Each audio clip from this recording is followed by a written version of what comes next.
राम राम। कहते हैं अगर आपका विश्वास सच्चा हो और आपके मन में प्रेम भाव हो तो आप संसार में जो कार्य असंभव होते हैं उनको भी संभव करके दिखाते हो। एक ग्वालिन वृंदावन में दूध दही बेचने आती थी। वो प्रातः यमुना नदी पार करके इस तरफ आती, सारा दिन दूध दही बेचती और शाम को नाव से दूसरे छोर पर चली जाती। उसका रोज का यही नियम था। एक दिन उसका दूध दही जल्दी बिक गया। उसने कहा आज तो जल्दी मेरा सब कुछ समाप्त हो गया, ऐसा करती हूं आज वृंदावन ही घूम लेती हूं। वृंदावन घूम ही रही थी कि एक मंदिर में श्रीमद् भागवत का पाठ चल रहा था, भागवत कथा चल रही थी। उसने सोचा यहीं थोड़ी देर बैठ जाती। अब वो भागवत कथा सुनने लगी। उसमें व्यास जी बोल रहे थे कि जो राधे श्याम का नाम है वो हमें भव सागर से पार करता है। उसके मन में यही बात बैठ गई।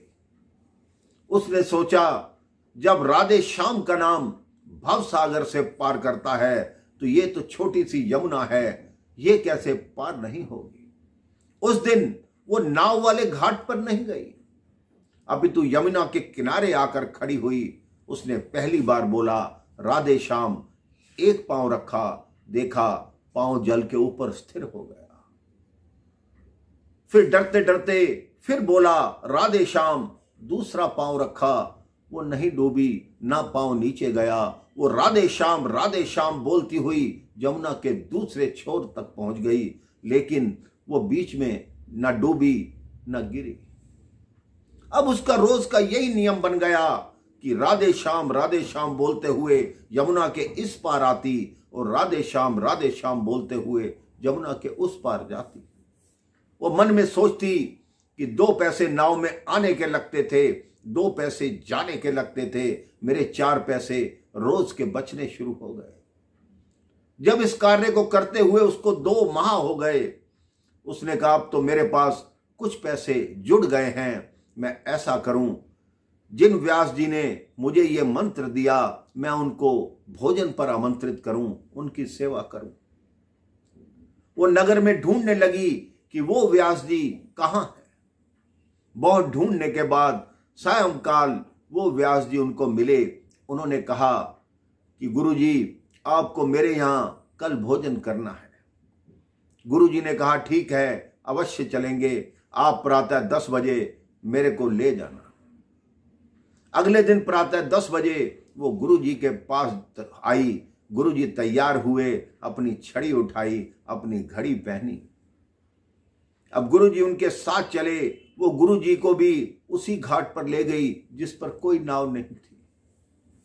गुरुजी आश्चर्य से देख रहे कि नाव कहां है, हम यमुना पार कैसे करेंगे। गुरुजी बोले हम पार कैसे करेंगे, तो ग्वालिन बोली आप ठहरिए। उनने गुरुजी का हाथ पकड़ा, एक कदम आगे रखा, बोली राधे श्याम, दूसरा रखा, बोली राधे श्याम। गुरुजी आश्चर्यचकित होकर देख रहे कि हो सकता है इसके पैर के नीचे कोई चीज पड़ी हो, ये जल के ऊपर कैसे चल सकती है।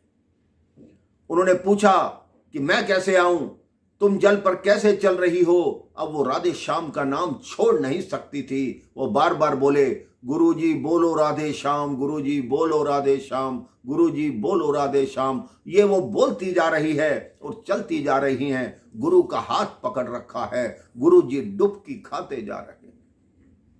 गुरुजी ने कहा ये कैसी महिला है, या तो ये पिशाचिनी है, अन्यथा चुड़ैल है जो इस प्रकार जल के ऊपर चल रही है। ऐसे कौन चल सकता है, कोई नहीं चल सकता। वो गुरुजी राधे श्याम करती हुई यमुना के उस तट पर पहुंची। गुरुजी कई डुबकी खाकर उस तट पर पहुंचे। वो गुरुजी को अपने घर ले गई, उनको नए वस्त्र दिए। गुरुजी ने स्नान किया, नए वस्त्र पहने। उसने कई प्रकार के भोजन बना रखे थे, गुरुजी के सामने परोसे गए।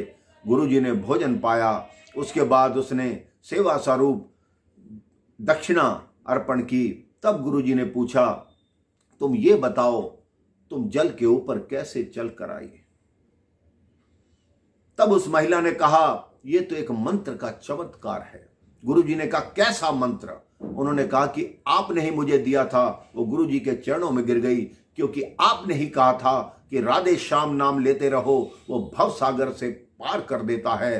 तो मैंने सोचा राधे श्याम नाम लूंगी तो क्या मैं जमुना जी पार नहीं कर सकती? उल्टा गुरु उसके चरणों में गिर गए, कह रहे तुम धन्य हो। मैं केवल लोगों को कहता हूं कि ऐसा करने से ऐसा हो जाता है, लेकिन तुमने वो सिद्ध करके दिखाया। तुमने अपने मन में सच्ची भक्ति रखी, सच्चा विश्वास रखा, तभी भगवान ने तुम्हारी सहायता की। आज तुमने मेरी आंख खोल दी। आज के बाद मैं भी जीवन में ये नियम बनाता हूं कि भगवान राधे श्याम पर पूर्ण भरोसा करूंगा, अपना जीवन उन्हीं की सेवा में लगाऊंगा। तो आप सोचिए, वो ग्वालिन जो पढ़ना लिखना नहीं जानती थी, भगवान के प्रति प्रेम और भगवान पर विश्वास से उसने कैसे जमुना पार कर ली। आप भी अपने मन में भगवान के प्रति प्रेम और विश्वास रखिए, आप भी भवसागर से पार हो जाएंगे। राम राम, जय श्री राम।